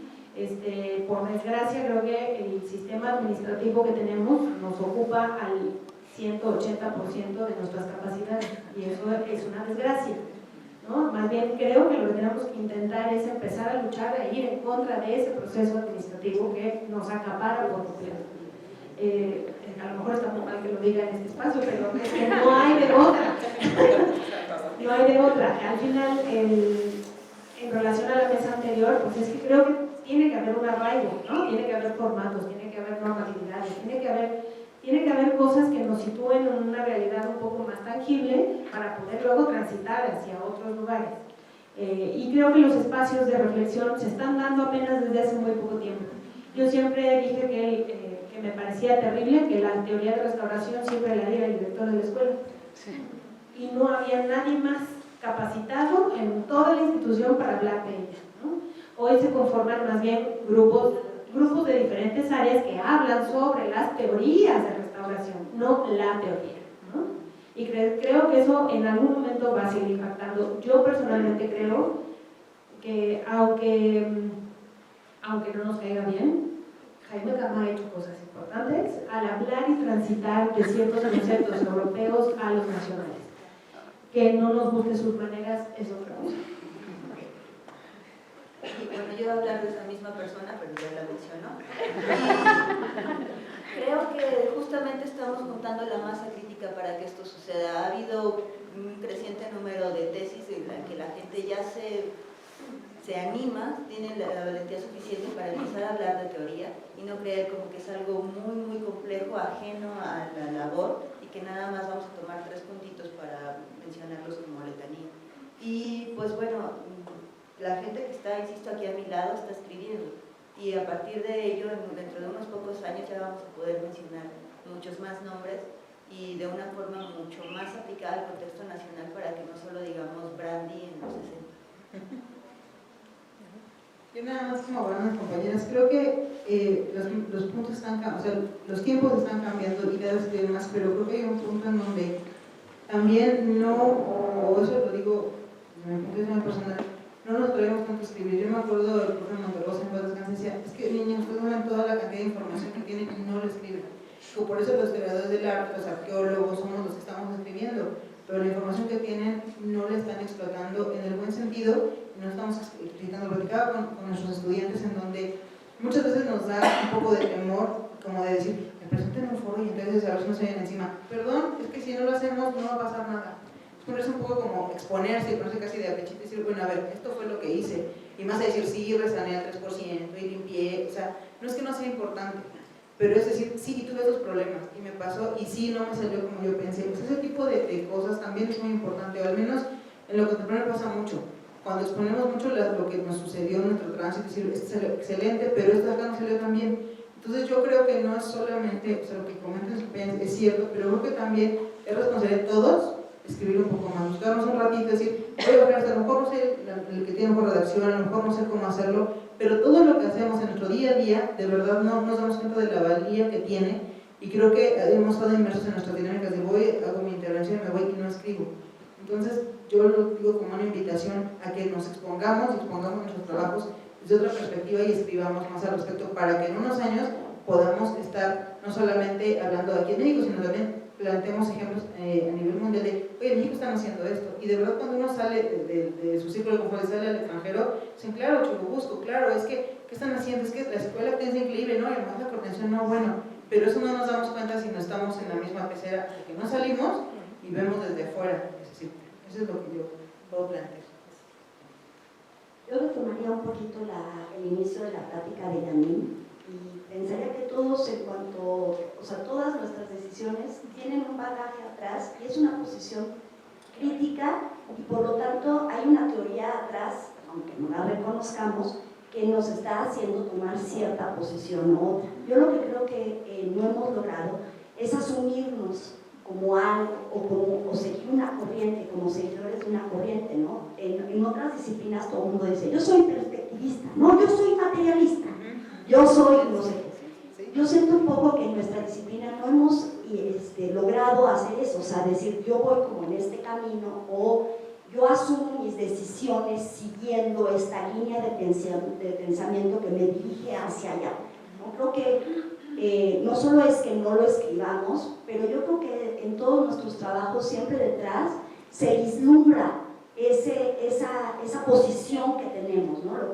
Lo que a veces nos falta es realmente decir, yo estoy parado aquí y yo sigo a Yanin, porque Yanin es mi gurú, ¿no? Como ya dijo, no sé, o sea, o a quien quiera seguir, pues, o sea, en este caso, empecé por Yanin, ¿no? O Yola me gustó esta intervención y voy a decidir que la postura teórica de Yola es la que a mí me gustaría practicar. Entonces creo que estamos en un momento en el cual tendríamos que ser, creo, valientes, o sea, porque creo que es eso, o sea, es como sacarse la máscara y decir, ok, yo sí defiendo esta postura teórica, defiendo a Tufekama, o defiendo no sé a quién, a Filipo, ¿no? Pero, o sea, me asumo como parte de una colectividad y eso es, creo, algo que no hacemos y eso fortalece una postura teórica y una manera de hacer las cosas.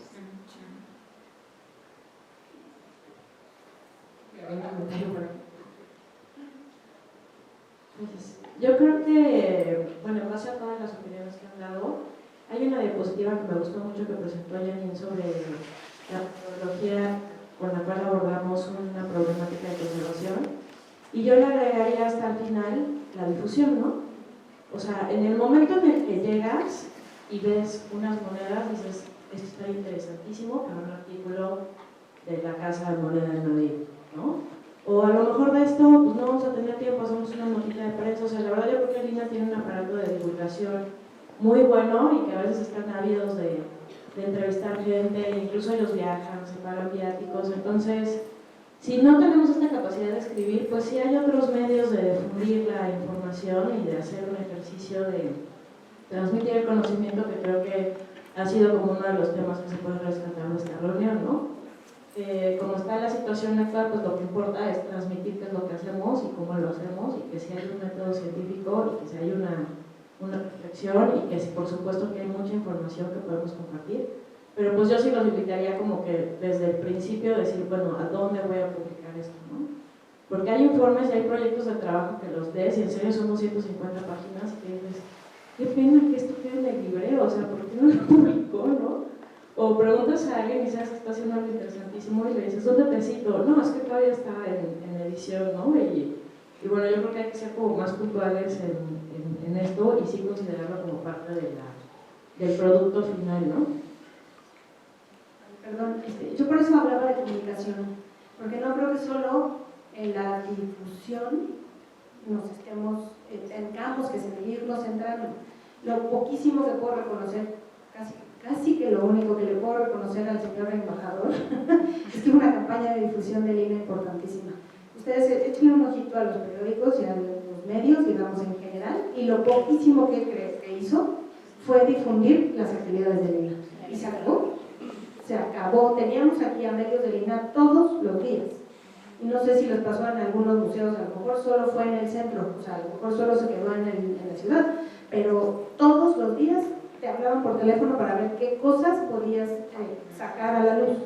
Entonces creo que sí, que tenemos que escribir muchísimo más de lo que estamos escribiendo, pero también creo que la campaña está puesta hacia la comunicación, hacia la gente. Eso es lo que no hemos hecho, y el INAH creo que, no sé si lo va a hacer, ¿no? Creo que es responsabilidad o corresponsabilidad de nosotros y habría que ejercitarlo para ello.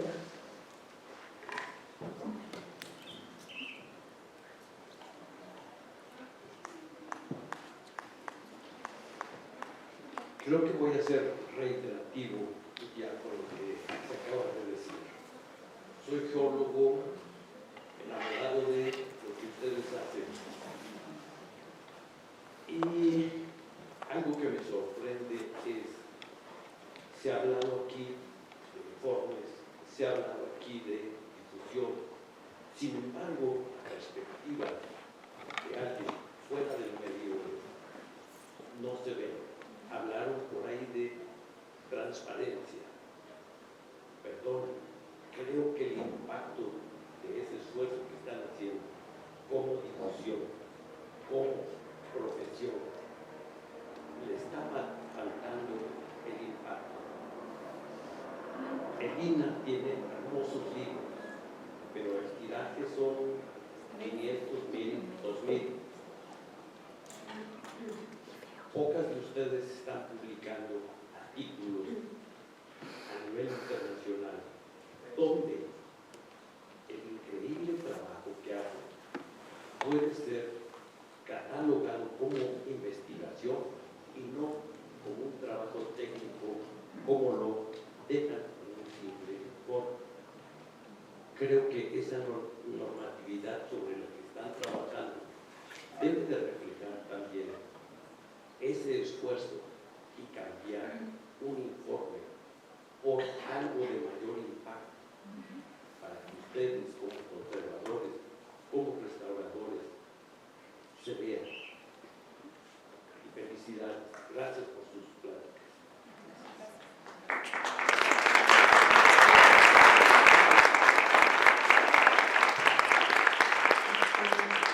Bueno, yo nada más para ir cerrando, antes de hacerle una pregunta, yo la que tengo a mí también me gustaría reiterar pues todos los avances que ya se han hecho, todos los espacios que antes no se tenían y que quizás no les hemos dado como su justo valor y su justo reconocimiento, ¿no? La revista de intervención que se publica aquí mismo en CRIM, no solo está en el padrón de excelencia de revistas de CONACYT, sino tiene el nivel más alto de calidad académica dentro de ese padrón. No es cualquier cosa, ¿eh? de verdad. Ya no se imprime. Bueno, pero también lo digital está teniendo muchísimo impacto, ¿no? Pero es importante reconocer estos espacios que académicamente pues han logrado muchas cosas, están teniendo mucho impacto. Yo sospecho que en América Latina principalmente, porque es donde se lee el español. Si queremos dar el otro salto, como comentaba el maestro Cristo, es pues tenemos que publicar en inglés, porque sí lo que vemos es que el mundo anglófono solo lee inglés. Entonces creo que si queremos llegar a estas regiones, pues tenemos que buscar publicar también en inglés. Pero bueno, sí hay que reconocer todos estos esfuerzos, todas las charlas, cursos, pláticas que se organizan en la coordinación, en la escuela, el mismo boletín CR, son espacios importantes que antes no se tenían y que yo sospecho que en unos años van a empezar a tener la influencia y el impacto que ahorita no vemos, ¿no? Pero yo sospecho que ese impacto va a ser sobre todo en América Latina. Y bueno, mi pregunta para Yola es, ya para cerrar, ¿a qué te referías exactamente cuando hiciste la crítica de esta perspectiva de los stakeholders? ¿A qué te refieres? Porque quizás hemos leído diferentes autores, pero yo como lo entiendo es que más que una teoría es una propuesta de aproximación en el manejo de sitios, la gestión de sitios patrimoniales, en donde lo central es pues considerar a los distintos grupos de interés, a las comunidades, a los grupos, etcétera, los distintos actores sociales que tienen un interés o podrían tener un impacto o algo que ver con el sitio patrimonial, y es simplemente incorporarlos en la consulta hasta cierto punto en la toma de decisiones. Y quería preguntarte a qué te referías. Sí, en las ciencias del lenguaje en realidad te dicen que no es cosa menor el término que usas para que se entienda lo que hay detrás. Y creo que el reconocer a estos involucrados en el sitio patrimonial con esta palabra, ¿no? O sea, en el momento en que tú reconoces que ese concepto lo vas a utilizar, tienes que saber de dónde proviene. Y sí proviene realmente de una cosa más de las empresas, ¿no? Que probablemente tenga que ver también con las empresas culturales, no lo sé. A mí, personalmente, no es una tendencia que me guste pensar en que todo tiene que ser manejable, administrativo y como una empresa. Entonces, reconocer a esos individuos como más que como un ente social, como un usuario nada más, me parece restrictivo. Por eso me parece que no es un concepto que podamos, o que me gustaría seguir utilizando, o que me gustaría seguir viendo en las discusiones.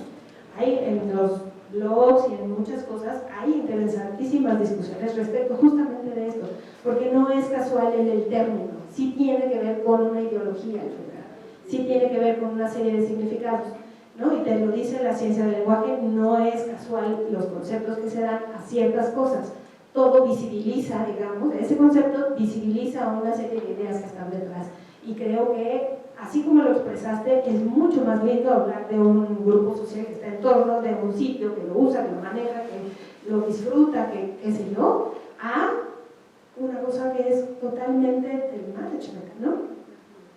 Básicamente es por eso. Podemos organizar una mesa de discusión. Bueno, pues creo que tenemos que ir cerrando porque ya el tiempo